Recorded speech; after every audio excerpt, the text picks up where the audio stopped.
The snow fell the way it always does, in the worst moments, without warning, without apology.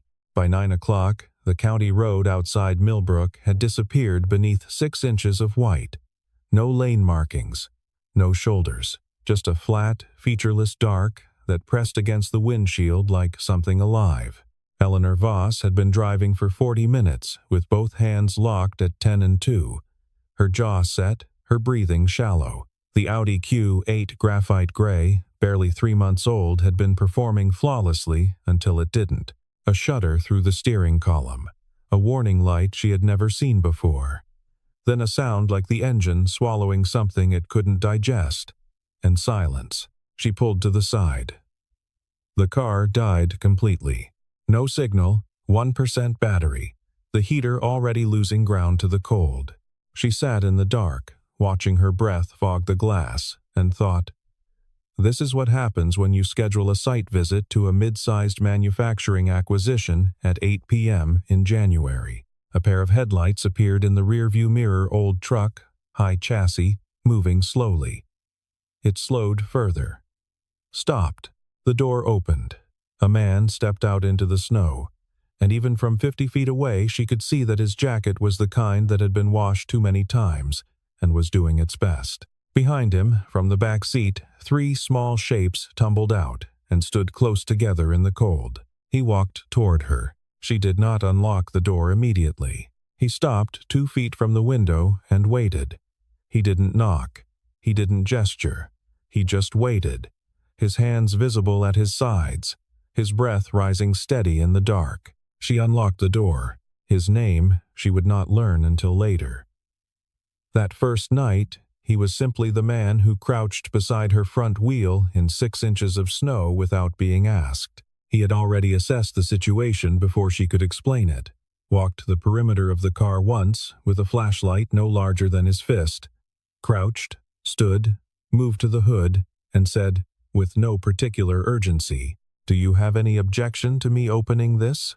"No," she said. He opened it. The 3 children stayed by the truck.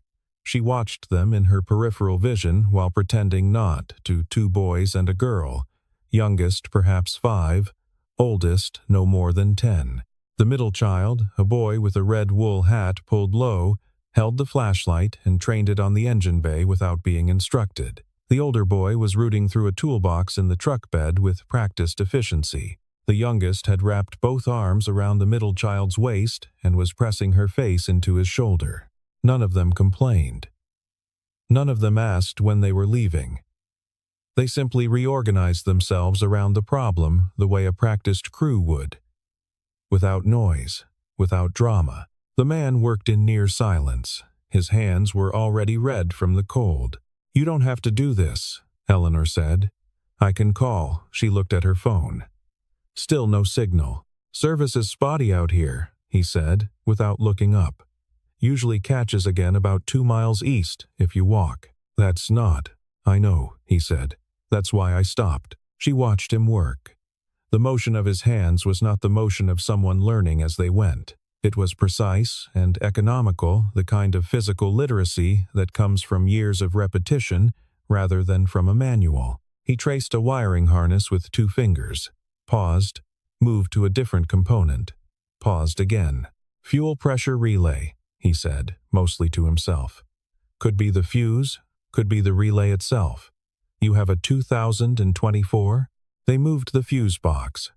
He glanced at the boy with the toolbox, who was already walking toward him with a specific tool Eleanor couldn't name. The transaction happened without a word. It took him 22 minutes, she counted. When the engine turned over, she felt something release in her chest that she hadn't realized she'd been holding. She reached for her bag. "Let me how much, please? Your children are standing in the cold. At least let me." He straightened up, and in the beam of the flashlight she saw his face clearly for the first time. Mid-30s, a tiredness in his eyes that was not tonight's tiredness, but something that had settled in long ago and made itself at home. But not defeated. That was the thing she noticed most. The tiredness sat on top of something else, something quieter and more durable, like bedrock under topsoil. "They've stood in worse," he said. It wasn't dismissive. It was simply true. He turned back toward the truck. The children fell into motion around him, the older boy returning the toolbox to the bed, the girl detaching from her brother and taking hold of her father's hand, the middle boy clicking off the flashlight. "Thank you," Eleanor said. She meant it entirely, which surprised her. She was not accustomed to meaning it entirely. He raised one hand in a brief acknowledgement, not looking back, and the four of them disappeared into the snow. She sat in the idling car for 3 minutes before she drove away. On the passenger seat, she noticed something she hadn't seen before. A work glove, dark with grease, left on the edge of the seat when he'd braced himself to stand. He hadn't realized he'd set it down. She picked it up. She meant to call after him, but the truck was already gone. She put the glove in her bag. The morning after, Eleanor Voss stood at the floor-to-ceiling windows of her office on the 31st floor of the Voss Capitol building and watched the snow below and thought about a man she did not know the name of. This was unusual. Eleanor was not, by nature or practice, the kind of person who replayed encounters with strangers. She had built a private equity firm from a single seed investment at age 28 into a portfolio valued at over $400 million by keeping her attention strictly forward-facing. The past was operational data. Other people's kindness was a variable she had long since learned not to weight heavily, because weighting it meant being surprised when it disappeared. But she had reached into her bag for her phone that morning and touched the glove first, and something shifted. She thought about the middle child training the flashlight without being asked. She thought about the economy of the man's hands. She thought about the way he'd said they've stood in worse, not with bitterness, but with a kind of plain accuracy that had unsettled her in a way she couldn't immediately categorize. She had been standing in the same position for 11 minutes when her assistant, Donna, knocked and entered. "The Hartwell acquisition documents are ready for your review. Legal has the revised term sheet, and the CEO of Hartwell Industrial is confirming Thursday's transition meeting he'd like to request 30 minutes before the full team." "Tell him 20, Eleanor said, "and Donna the company's full employee roster. I want to see it before Thursday." Donna paused. "The full roster? That's about 340 names. Any particular department?" "All of them." Donna wrote it down and did not ask why. The acquisition of Hartwell Industrial had taken Eleanor's firm 6 months to structure. It was not Voss Capital's largest deal, but it was among its most strategically significant. A mid-sized precision engineering firm in the Millbrook area, the kind of company whose value was embedded not in patents or market position, but in the quality of its workforce and the institutional knowledge sitting in the hands of people who had been doing the same skilled work for a decade or more. Eleanor had been careful, during due diligence, not to let sentiment enter the analysis. But she had also been honest with herself that what she was really acquiring was the people. She found the name on page 7 of the roster. Maintenance and Technical Operations. Third entry. Callahan, Daniel R. Senior Technician 2. Start date: March 2019. No photograph in the roster, but she knew, without being certain, that she was looking at the right man. She circled the name with her pen. Then she put the roster face down on the desk and stared out the window for a long time. She thought about the fact that she had just acquired the company that employed him. She thought about what that meant. She thought, with the cold precision that had always served her well, about whether there was an ethical line here, and where it was, and whether she was approaching it. She could do nothing. She could leave his name in the operational column, let the transition proceed, let the chips fall, or she could find out who he was. She told herself the second option was due diligence. She told herself it very firmly. Daniel Callahan's truck needed 3 things it was not going to get anytime soon: new brake pads, a functioning rear defroster, and a heater blower that didn't rattle like a loose coin in a dryer. He had budgeted for one of the 3 by March. He was 37 years old. He had been a senior technician at Hartwell Industrial for 5 years and 9 months. And before that, he had been something else entirely.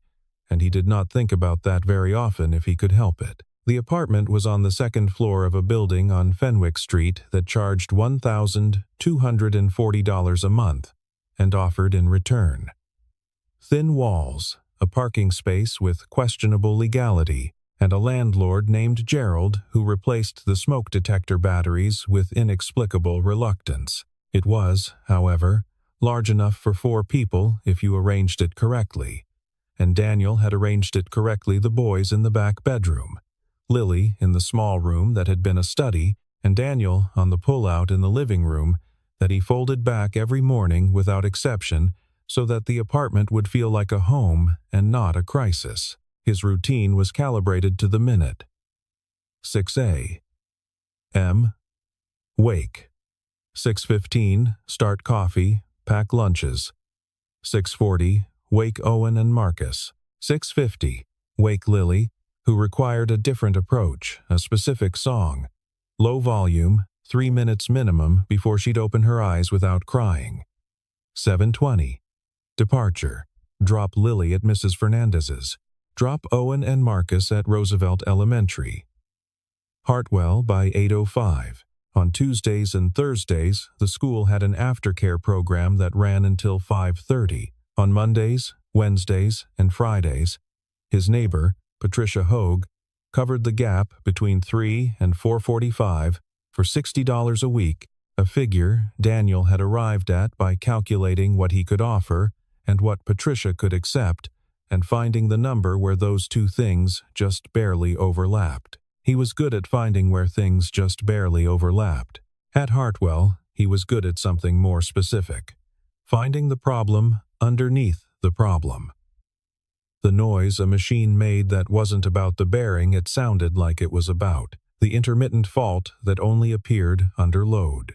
The logic gap in a maintenance protocol that no one had updated in 8 years because the original author had retired and no one had read it closely enough to notice. His supervisor, a florid man named Brad Stinson, called this overthinking. Brad had managed the maintenance division for 11 years by a combination of bluster and delegation, and he found Daniel's particular capability inconvenient in the way that people find things inconvenient when those things illuminate what they don't know.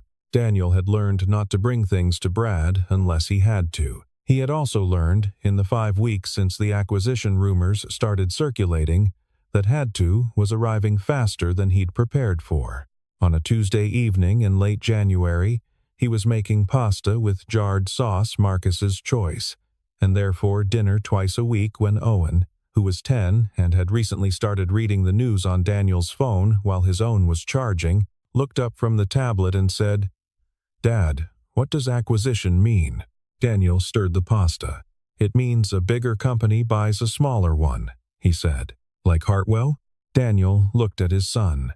Owen had his mother's eyes, that particular shade of blue-gray that tilted toward silver in low light. "Where did you read that?" "The Millbrook Gazette. It says the new owners are from some company in the city. It says there might be changes. There are always changes. Does that mean you might—" "Pass me the strainer," Daniel said. Owen passed it without pressing further.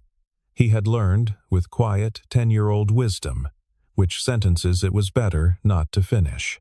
After dinner, after all 3 were in bed, after he'd folded the couch back out and turned off the kitchen light, Daniel sat in the dark with his coffee and looked at his phone. The Hartwell notification had come through that afternoon. Company-wide meeting, February 2nd.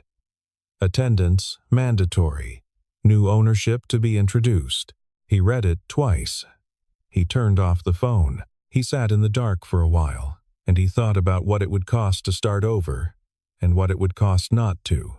Eleanor arrived at Hartwell Industrial at 7:53 on a Thursday morning, 9 minutes before the listed start time. She had learned, early in her career, that the 9 minutes before a meeting told you more than the meeting itself. She did not arrive as Eleanor Voss, founder and managing partner of Voss Capital. She arrived as Miss Eleanor, just Eleanor. Honestly, lead representative for the transition team. It was not, technically, a deception. She was the lead representative. She simply omitted the part where she also owned the thing entirely. This was a choice she made deliberately and for reasons she had examined carefully. She wanted to observe the company functioning as itself before she introduced the variable of her authority. She had seen too many acquisition transitions go sideways in the first 72 hours because employees performed for the new owner rather than simply working. And performance was not the same thing as function. There was also, she acknowledged to herself privately, a secondary reason. She wanted to see him before he knew who she was. She was aware that this was not entirely clean. She noted it, assessed it, and proceeded. The Hartwell building was low and functional concrete and glass, mid-1980s industrial aesthetic. The kind of structure that communicated nothing about ambition but a great deal about endurance. Inside, fluorescent light, the smell of machine oil and burnt coffee, floors that had been swept recently but not refinished in years. She was met at reception by Greg Farrow, the outgoing plant manager, who shook her hand with the particular grip of a man who was not sure whether to be cooperative or defensive and had decided to attempt both simultaneously. "We've got the conference room set up for the team introduction," he said. "I'd actually like a floor walk first," Eleanor said. "If that's all right." Greg Farrow looked at the clock. "The rest of the transition team will meet me here at 9, she said. "I'd just like to see the operation before the introductions." He walked her through. The shop floor was not what the due diligence documents had fully communicated. The documents had described equipment age, maintenance schedules, output per unit. They had not described the specific quality of attention in the room, the way the technicians worked, the particular focused quiet of people who were very good at something and knew it. She noticed him before he noticed her. He was at a workstation in the northwest corner of the floor, elevated slightly on a platform, working on the interior of a large machining unit with a panel removed. His back was to the main walkway. He didn't look up when they passed. Greg Farrow continued talking. Eleanor was listening with approximately 40% of her attention. She watched the motion of his hands through the open panel. The same motion she had watched in 6 inches of snow, with a flashlight and a 5-year-old pressing her face into her brother's shoulder. She kept walking. At 9:03, standing at the front of Hartwell's largest conference room before 62 employees arranged in rows, Eleanor gave her introductory remarks. She chose her words carefully, honest about the transition's uncertainty, clear about her priorities, deliberately short on promises she had not yet verified she could keep. She watched faces while she spoke. She found his near the back, 3rd row from the wall, arms crossed not defensively, she thought, but in the way of someone containing something rather than blocking it out. He was watching her with an expression she recognized immediately and could not name. He didn't recognize her. Of that, she was certain, but there was something in the way he was listening that suggested he was doing more than just receiving information. He was calibrating, deciding something.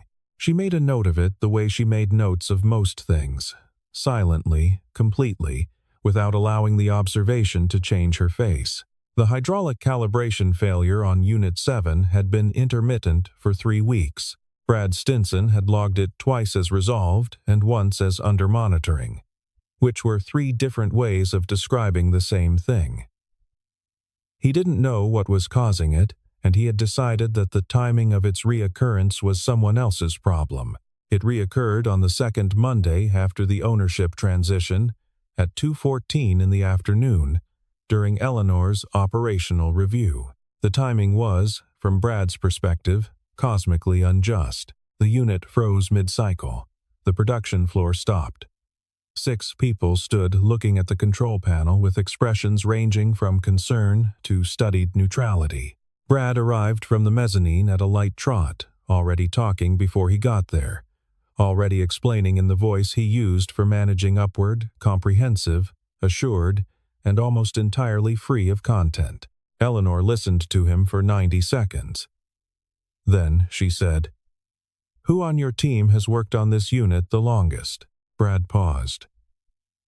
"I can get our senior diagnostics." "Who's worked on this unit the longest?" she repeated. The pause extended from the back of the small crowd that had gathered. "I have." He was already moving toward the unit, not waiting for permission, not looking at Brad. He pulled the control panel access and crouched in front of the diagnostic interface with the particular efficiency of someone who had already run through the likely causes in his head and was simply confirming his ranking of them. Eleanor stepped back and watched. He worked for 11 minutes.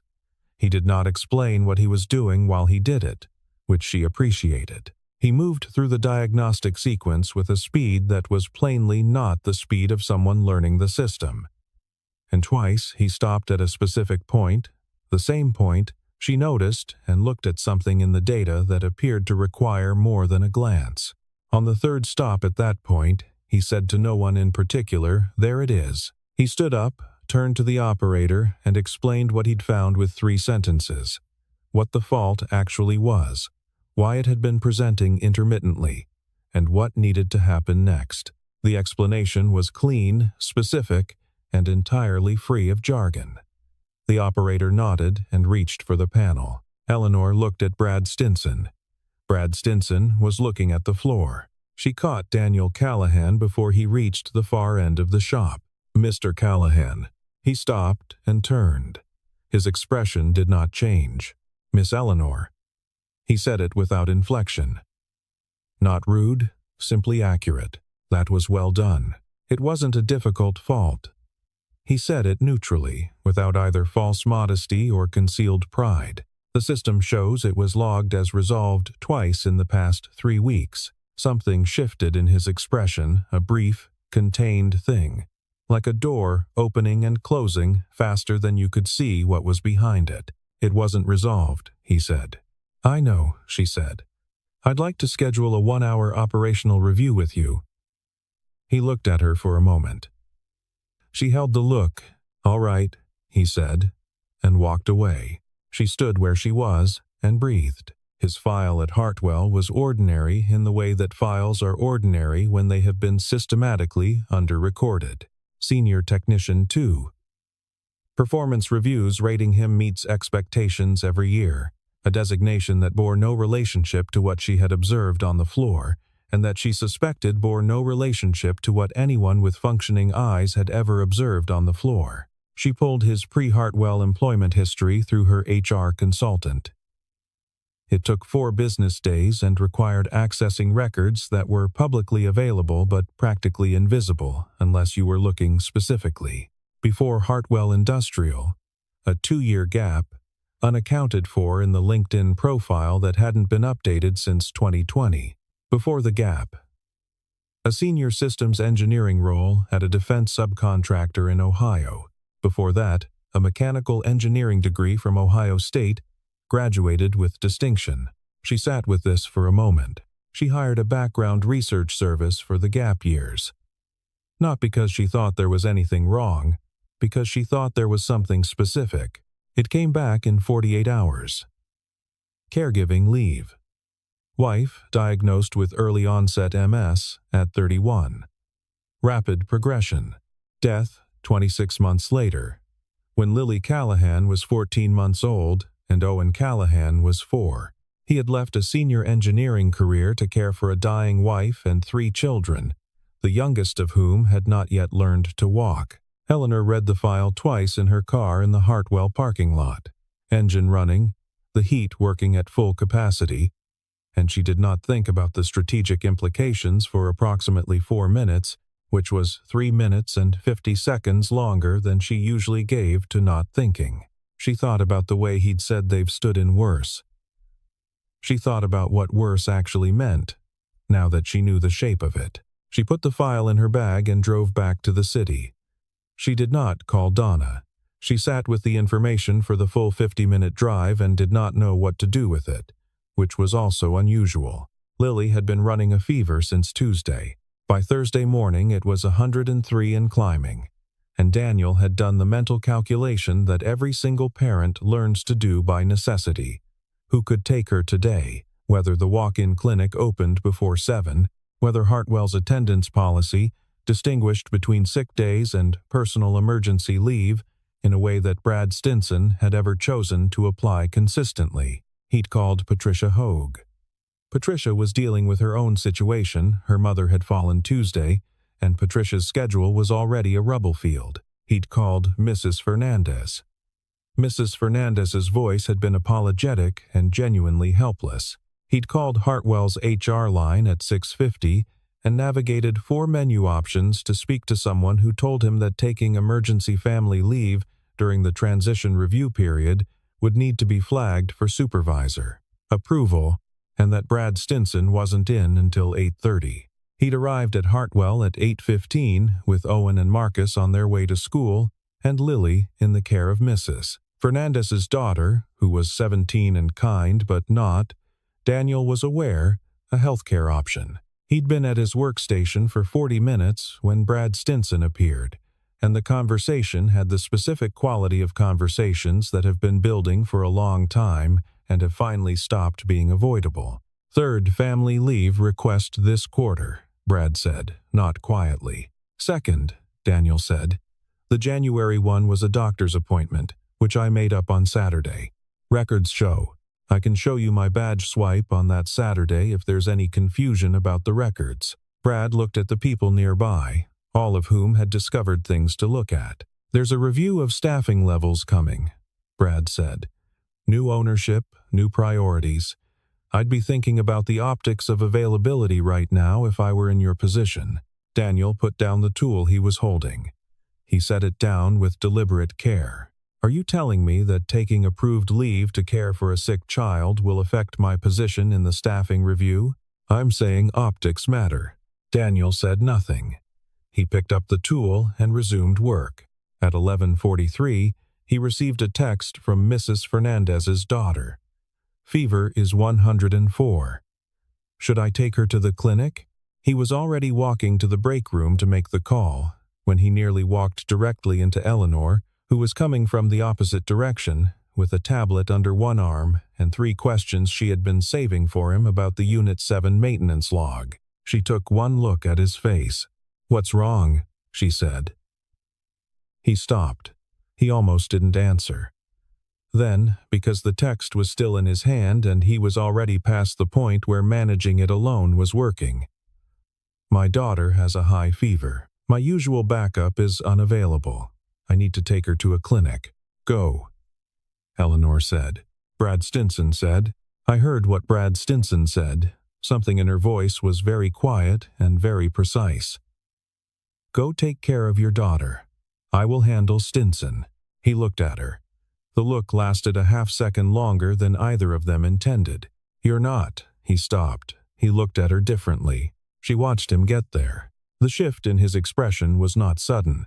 It was the kind of recognition that begins at the edges and moves inward, first the eyes, then the set of the jaw, then something much deeper that she could see but couldn't read. "You were in that car," he said. She didn't answer immediately.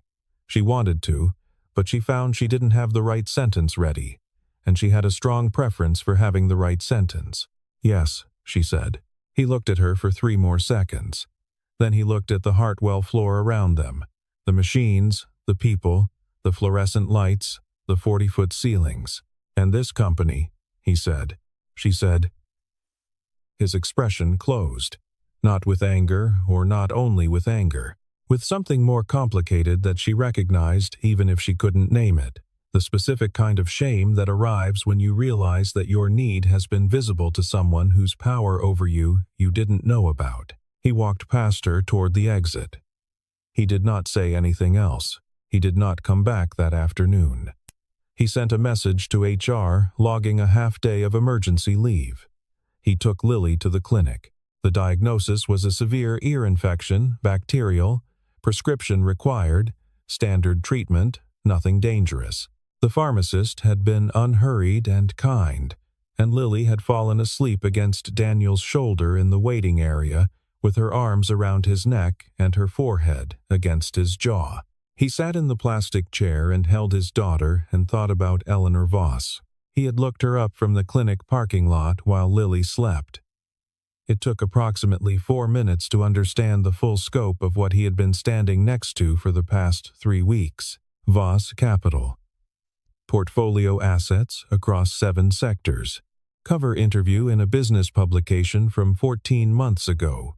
The Quiet Acquirer, how Eleanor Voss built a $400 million empire by saying less and seeing more. He'd looked at her photograph in the article for a long time. The same face he'd seen in the headlights of his truck, standing in 6 inches of snow while he crouched over her engine. The same face that had watched him fix a hydraulic fault with an expression he'd read as careful attention and now wasn't sure how to recategorize. She had known who he was from the roster. She had stood in a conference room and delivered an ownership speech to 62 people, one of whom was him. And she had known exactly who he was, and he had not known who she was. He understood, intellectually, that this was not necessarily malicious. He understood that there were legitimate operational reasons for an incoming owner to observe before revealing. He had read enough business journalism in the waiting rooms of various clinics over the past 5 years to know that this was a reasonably standard transition tactic. He also understood, in a way that had nothing to do with business journalism, that he had let this woman see his life. He had accepted her authority over his schedule, his employment, his future. He had nearly told her things about Lily's fever with the unguarded urgency of someone asking a colleague for help, and she had been something entirely different from a colleague. He did not think she had been cruel. He did not think she was a bad person. He thought she was a person who had a great deal of power, and who was used to having it, and who had perhaps not fully considered what it felt like to be on the other side of it. He returned to Hartwell the following morning with a face that gave nothing away. He did his work. He did not seek out Eleanor. When she found him, which she did, on the second day, quietly and alone, he was polite, professional, and entirely unavailable. "I'd like to explain," she said. "There's nothing to explain. It's a standard transition protocol. I'd still like to. Miss Voss." He used her name with precise flatness. "I know you can," she said. "That's not. I don't need anything from you," he said. "I mean that without disrespect. I just need to be very clear about it." She was quiet for a moment. "All right," she said, and she walked away. That evening he submitted, through the HR portal, a formal notice of resignation, effective in 30 days. He held the submit button for 11 seconds. Then he pressed it. He sat in the parking lot afterward with the truck running for warmth, and he thought about the specific arithmetic of starting over. New employer, new commute, new childcare calculus, new coworkers to read and navigate, and whatever gap existed between now and then. He had done it before. He could do it again. He also thought about the look on her face when he'd said, "I don't need anything from you." The way something had moved behind her eyes and then gone still.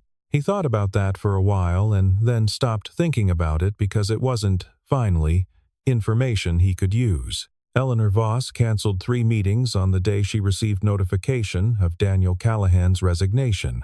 She did not cancel them because she was upset. She canceled them because she needed the time to think, and she had learned at some early and formative point in her career that the most expensive mistakes she made were the ones she made while she was still too close to the surface of her own reaction.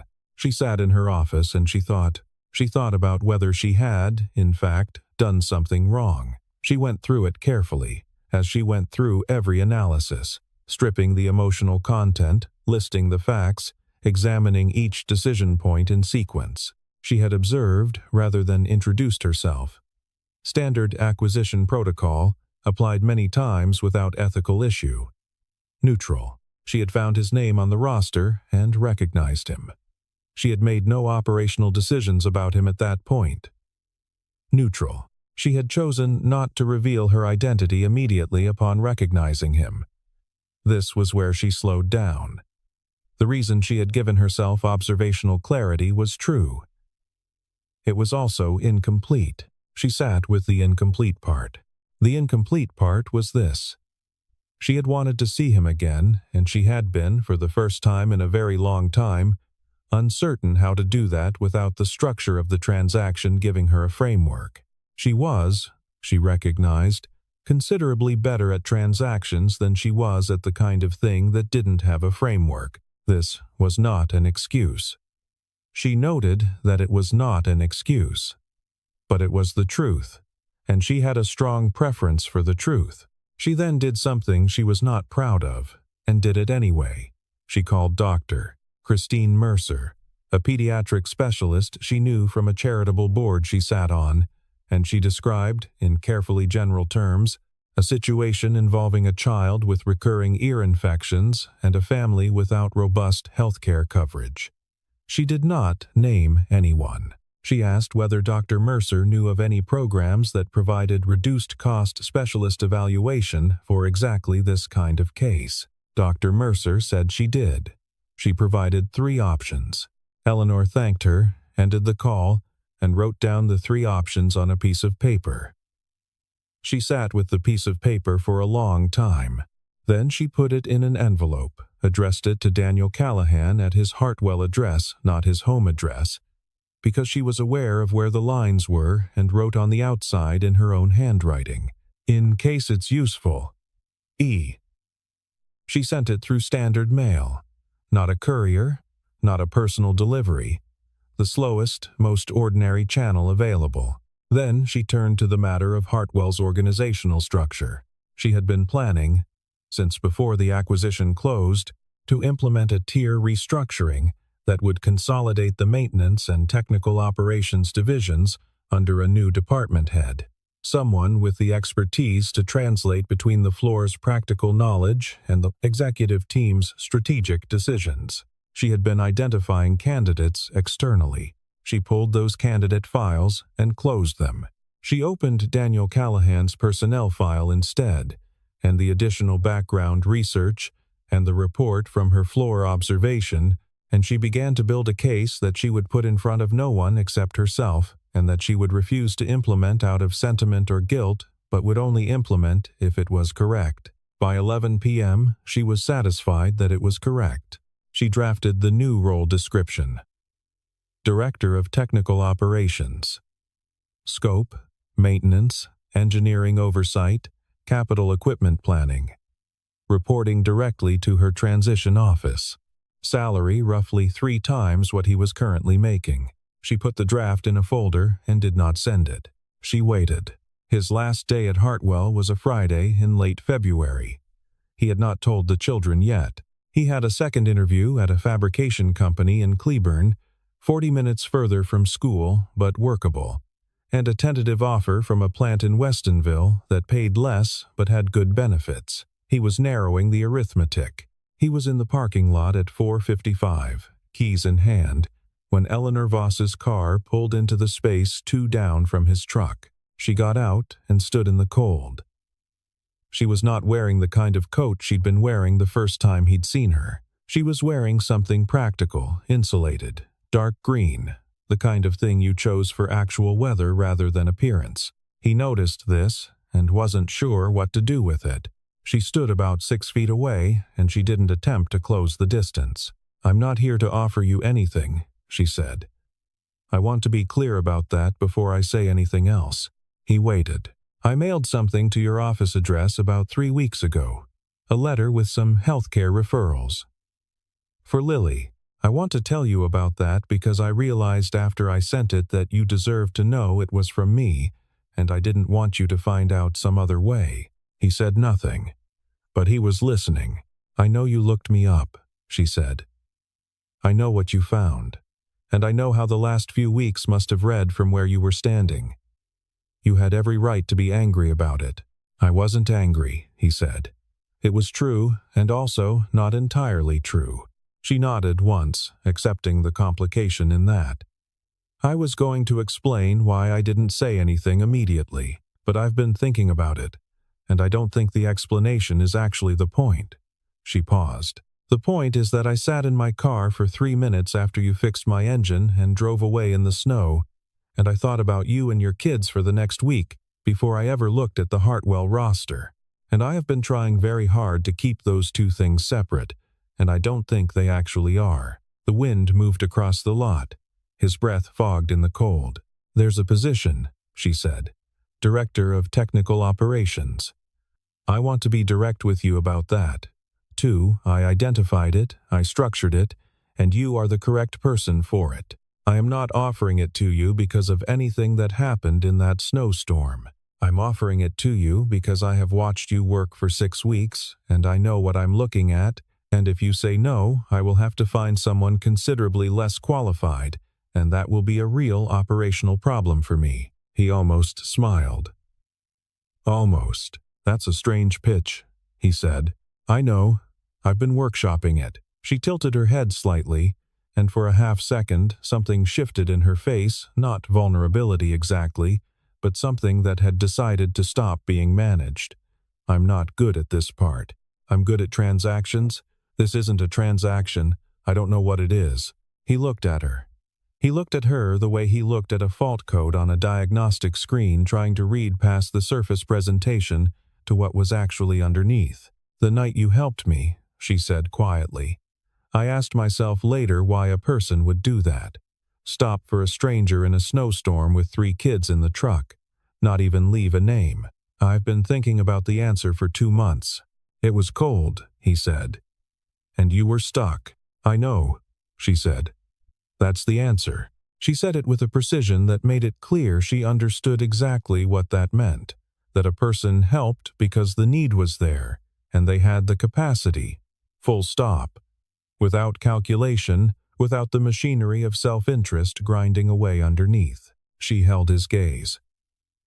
"I have not done very many things in my life without the machinery," she said. "I thought you should know that.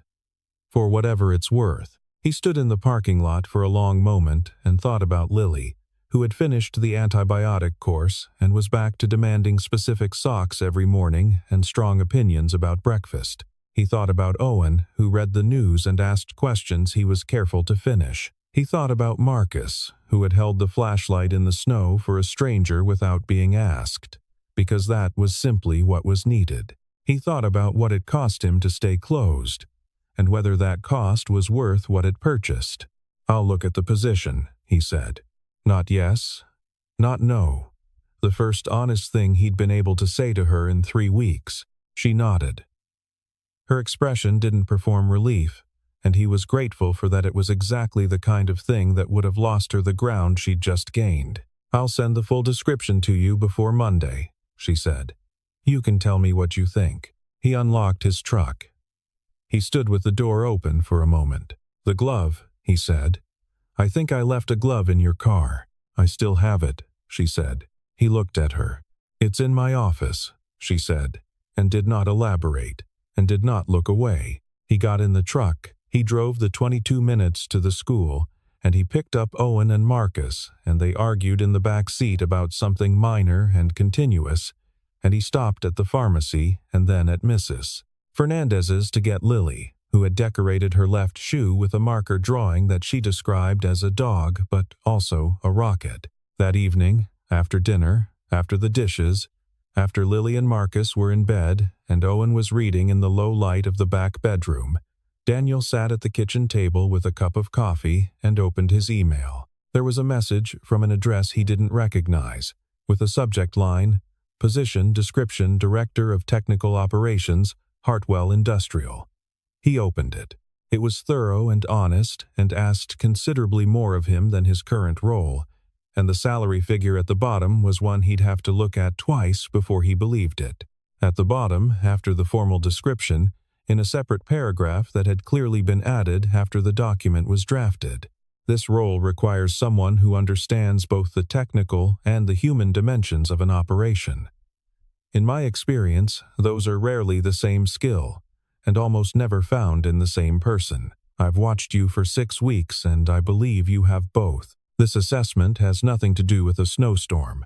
It has everything to do with 11 minutes and a hydraulic fault and the way you explained it in 3 sentences to someone who needed to understand it. E.V. He read it twice. He drank his coffee. The apartment was quiet in the way apartments are quiet after children fall asleep, not empty, but settled. He typed a reply, deleted it, typed again. I'll accept on a trial basis. 3 months. Let's see if the arithmetic works. He sent it before he could revise it into something more professional. Her response came back in 4 minutes. That's exactly the right answer. E. A month later, on a Thursday evening in March, the snow came back lighter this time. The kind that falls without urgency and doesn't accumulate, just makes the air look soft. Eleanor was in her car in the Hartwell lot, finishing a call, when she looked up and saw Daniel crossing from the building toward his truck with Lily on his back. Because it was Thursday, and Lily's class let out at 4:30, and he'd adjusted his exit window accordingly, something he had done without mentioning it, and which had been noted in the transition team's internal efficiency report as an example of flexible operational time management, which Eleanor had found privately very funny. Lily was wearing a coat that was slightly too large for her. She had her father's ears the way they sat on the sides of her head, and she was pointing at something in the sky with a seriousness that small children reserve for truly important observations. He looked up at whatever she was pointing at. Then he said something to her, quiet enough that Eleanor couldn't hear it from inside the car. And Lily laughed, sudden and complete, the way 5-year-olds laugh, like something turned a switch. Eleanor sat in the warm car and watched them reach the truck. He lifted Lily off his back and buckled her in with the practiced efficiency of someone who had done it roughly 1,000 times. And she was talking the whole time. That specific, continuous monologue that she'd heard Lily maintain in the hallway once, and Daniel answered in patient 2-word intervals without looking up from the buckle. Eleanor looked at her phone. She had a 7 o'clock call, a quarterly review tomorrow, a board dinner on Tuesday that she was dreading with a measured and professional dread. She rolled down her window. He had just closed the truck door. He looked over. She didn't perform the moment. She simply said, "Those are the same kids who held the flashlight." He looked at her. His expression was quiet and clear, the way it was when he'd finished reading a diagnostic and understood what it was telling him. "They are," he said. "They were very good in the dark," she said. He looked at her for a moment that neither of them counted. In the snow that wasn't accumulating, in the parking lot of a company that was beginning, slowly, to trust itself. "Yeah," he said. "They're pretty good." He got in the truck. Eleanor rolled the window back up. She sat in the warmth and listened to the snow come down, barely a sound, barely a weight, and thought that some things were the wrong shape to be transactions, and that this, finally, was one of them, and that she was going to need to get considerably better at the kind of things that didn't have a framework. She was not afraid of that. She was, in fact, and this was unfamiliar and somewhat inconvenient and entirely real, looking forward to it. She reached into her bag for her phone, and her fingers found the glove first. She had moved it from the office to her bag 3 days ago, which was something she had not examined too closely. It was worn at the fingertips. The leather had gone soft in the way leather goes soft when it has been genuinely used for years, not for appearance. She held it for a moment, the weight of it, the specific texture of something that had been somebody's tool, and set it back down. She thought about the boy with the flashlight. She thought about Owen, who had read the Hartwell acquisition news in a small apartment and asked his father what it meant, and accepted the incomplete answer because he was 10 and already learning which silences to respect. She thought about Marcus with his precise, inherited hands. She thought about Lily, who had pointed at something in the sky a few minutes ago with the absolute conviction of someone to whom the world was still organized by wonder rather than by risk. She thought about what it would mean to be allowed into that, not to observe it from a parking lot through glass, not to administer it from a distance through carefully anonymous envelopes, but to actually be present in it, imperfectly and in person, on a Thursday after school pickup, in an apartment she had not been invited to yet, and might be someday. The possibility sat in her chest without urgency and